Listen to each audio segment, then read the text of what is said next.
नमस्कार, मैं हूं अखिल पाराशर। आप देख रहे हैं देश दुनिया की अहम खबरों का एक खास कार्यक्रम न्यूज फोकस। चलिए सबसे पहले नजर डालते हैं इस हफ्ते की अहम सुर्खियों पर। ओसीए के कार्यवाहक अध्यक्ष ने हांगझो एशियन गेम्स के उद्घाटन समारोह की प्रशंसा की। चीन में उपभोग को प्रोत्साहित कर रहे हैं विशिष्ट खेल। गाजा पट्टी में फुटबॉल खिलाड़ी बनने का सपना देखता एक युवा शरणार्थी। अब समाचार विस्तार से। एशियाई ओलंपिक परिषद के कार्यवाहक अध्यक्ष राजा रणधीर सिंह ने 23 सितंबर को हुए हांगझो एशियन गेम्स के उद्घाटन समारोह की सराहना करते हुए इसे शानदार और उम्मीदों से परे बताया। उन्होंने कहा कि कोविड-19 चुनौतियों के बावजूद चीन ने अपनी मजबूत आयोजन मेजबानी क्षमताओं का प्रदर्शन करते हुए एशियन गेम्स की सफलतापूर्वक मेजबानी की है। उनका मानना है कि एशियाई खेलों के इस संस्करण को इतिहास में सर्वश्रेष्ठ में से एक के रूप में याद किया जाएगा। इसका श्रेय असाधारण सुविधाओं, एथलीटों के समर्थन और उत्साही भीड़ को दिया जाएगा। आज चीन में मध्य शरद ऋतु महोत्सव है। उसकी वजह से पूरे चीन में मून केक की मांग बढ़ी हुई है। चीन में मून केक सप्लायर्स इस अवसर का फायदा उठा रहे हैं। चीन के ताइयुआन शहर में 110 साल पुरानी एक ऐतिहासिक बेकरी प्राचीन वास्तुकला से मिलते जुलते पैटर्न वाले मून केक बना रही है। वहीं सिचुआन प्रांत के कोलिन काउंटी में एक विशाल पारंपरिक मून केक, जो नियमित मून केक से 6 से 8 गुना बड़ा है, लोकप्रियता हासिल कर रहा है। इन मून केक को शहद, अखरोट, सूरजमुखी के बीज, ड्राई फ्रूट जैसे भराव के साथ तैयार किए जाते हैं। आपको बता दें कि मध्य शरद ऋतु महोत्सव के दौरान चीन में मून केक खाने और अपने मित्रों और रिश्तेदारों को गिफ्ट करने का रिवाज है। इसे पारिवारिक पुनर्मिलन का भी त्योहार कहा जाता है। चीन का जहाज निर्माण उद्योग मजबूत प्रदर्शन दर्शाने वाले 3 प्रमुख संकेतों के साथ विश्व में पहले स्थान पर बना हुआ है। चीन के उद्योग और सूचना टेक्नोलॉजी मंत्रालय के आंकड़ों से पता चलता है कि इस साल के पहले 8 महीनों में चीन ने 2 करोड़ 78 लाख टन जहाज निर्माण पूरा किया, जो पिछले साल की तुलना में 16.9% अधिक है। वहीं नए ऑर्डर बढ़कर 5 करोड़ 23 लाख टन हो गए, जो 86.5% की वृद्धि है। कुल holding order 13 crore 20 lakh ton तक पहुंच गए, जो साल दर साल 28.9% की वृद्धि है। पैराग्लाइडिंग, पैराशूटिंग जैसे खास खेल चीन में लोकप्रियता हासिल कर रहे हैं, जिससे खेल संबंधी खर्च बढ़ रहा है। बीजिंग में एक फ्लाइंग अनुभव स्टोर बच्चों में बहादुरी और उत्साह पैदा करते हुए 10 मीटर से अधिक ऊंची उड़ान भरने का मौका देता है। बीजिंग, हेलोंगचांग प्रांत और चांगसू प्रांत सक्रिय रूप से इन कैंप्स को बढ़ावा दे रहे हैं। नानचिंग शहर का फ्लाइंग कैंप हवाई और जमीनी खेलों को आपस में जोड़ता है, जिससे खास तरह का उपभोक्ता अनुभव पैदा होता है। वहीं चाइना एयर ट्रांसपोर्ट संघ ने खेल ट्रेनिंग और मनोरंजक उड़ान के लिए 20,000 फ्लाइंग कैंप्स बनाने की योजना बनाई है, जिससे अधिक उपभोग के अवसर खुलेंगे। भीड़भाड़ वाली गाजा पट्टी में मोहम्मद जारवो नाम का एक युवा शरणार्थी कठिन जीवन परिस्थितियों के बावजूद एक पेशेवर फुटबॉल खिलाड़ी बनने का सपना देखता है। गाजा में 20 लाख से अधिक लोग रहते हैं, जिसमें 40% आबादी बच्चों की है और 53% लोग गरीबी में रहते हैं। इस युवा शरणार्थी का परिवार अल शबोरा शरणार्थी शिविर में रहता है, जहां संकरी गलियां घरों को जोड़ती हैं। इस समय इन बेरोजगार माता पिता की उम्मीदें इस 14 साल के बच्चे की फुटबॉल आकांक्षाओं पर टिकी हैं। यह बच्चा फुटबॉल ट्रेनिंग टीम में शामिल होने और प्रसिद्ध होने का सपना देखता है। यूरोपीय आयोग ने यूरोपीय संघ के अविश्वास नियमों का उल्लंघन करने वाले अनुचित व्यवहार के लिए अमेरिकी चिप निर्माता इंटेल पर 37.6 करोड़ यूरो का जुर्माना लगाया है। यह जुर्माना नवंबर 2002 और दिसंबर 2006 के बीच HP, एसर और लेनोवो जैसे कंप्यूटर निर्माताओं को इंटेल द्वारा किए गए भुगतान से संबंधित है। इन भुगतानों का उद्देश्य प्रतिद्वंदी चिप उत्पादों, विशेष रूप से x86 सेंट्रल प्रोसेसिंग इकाइयों के लॉन्च में देरी करना या रोकना था। इस अवधि के दौरान इंटेल ने x86 CPU में प्रमुख 70% बाजार हिस्सेदारी हासिल की। यूरोपीय संघ के अविश्वास नियामकों ने सहमति जताई है कि इंटेल ने प्रतिद्वंदियों को बाजार से गैर कानूनी तरीके से बाहर कर दिया है, जिसके कारण यह नया जुर्माना लगाया गया है।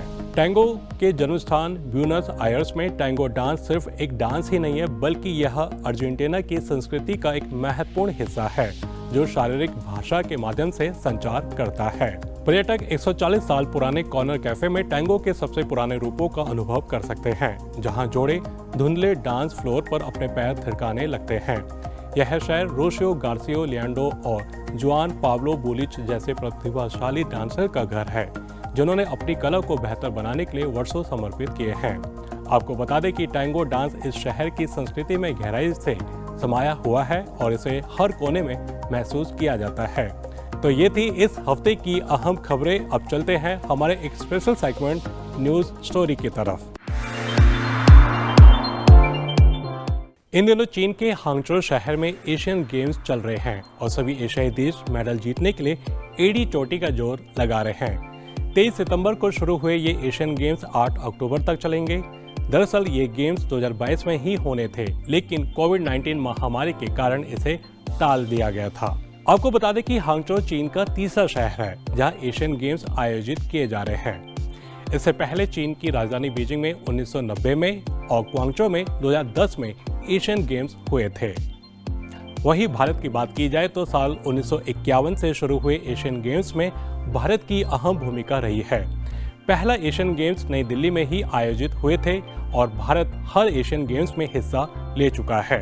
उधर चीन ने पहली बार साल 1974 में एशियन गेम्स में भाग लिया और साल 1982 के बाद से हर एशियन गेम्स में गोल्ड मेडल की संख्या में सबसे आगे रहा।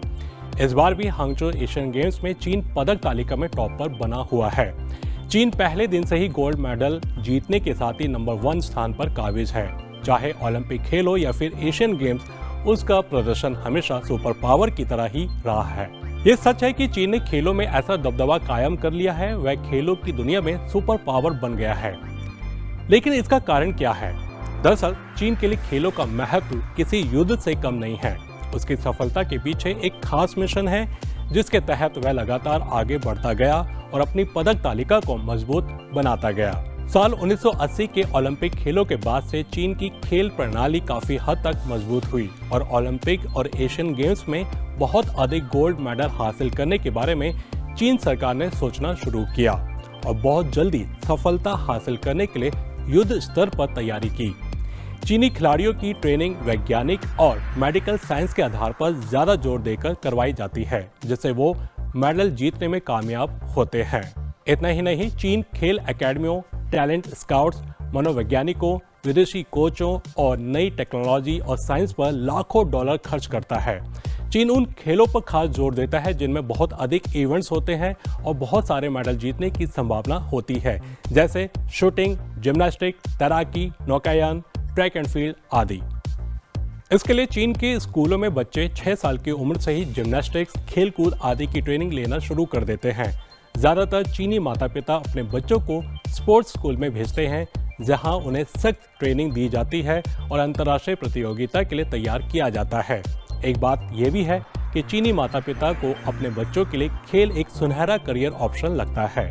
चीन के 96% राष्ट्रीय चैंपियन सहित लगभग 3 लाख एथलीटों को चीन के 150 विशेष स्पोर्ट्स कैंप में ट्रेनिंग दी जाती है, जैसे Wuhan institute of physical education, Zhejiang physical education and sports school और अन्य हजारों छोटे बड़े ट्रेनिंग केंद्र। दक्षिण चीन के यूनान प्रांत की राजधानी खुनमिंग में हाइकंग स्पोर्ट्स ट्रेनिंग सेंटर चीन का सबसे बड़ा खेल ट्रेनिंग सेंटर है। इसमें बास्केटबॉल, वॉलीबॉल, जूडो, तलवारबाजी, मार्शल आर्ट और अन्य खेलों की सुविधाएं हैं, जो सभी इंटरनेशनल स्टैंडर्ड के अनुरूप है। इन सबके बीच चीन में 3000 से अधिक स्पोर्ट्स स्कूल हैं, जो प्रतिभा की पहचान करने और उसका पोषण करने के लिए जिम्मेदार हैं। ये स्कूल खेलों में क्षमता दिखाने वाले छात्रों को विशेष ट्रेनिंग देते हैं।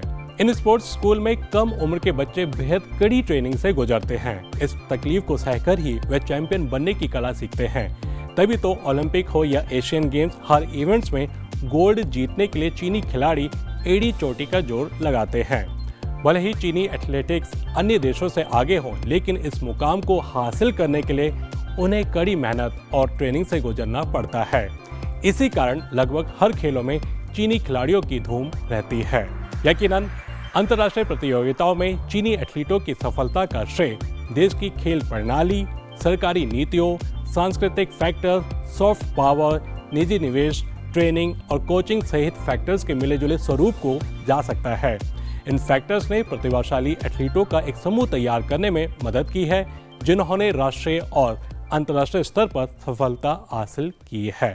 तो ये था आज का खास कार्यक्रम न्यूज़ फोकस। अभी इजाजत दीजिए, अगले हफ्ते फिर मिलेंगे इसी समय। नमस्ते।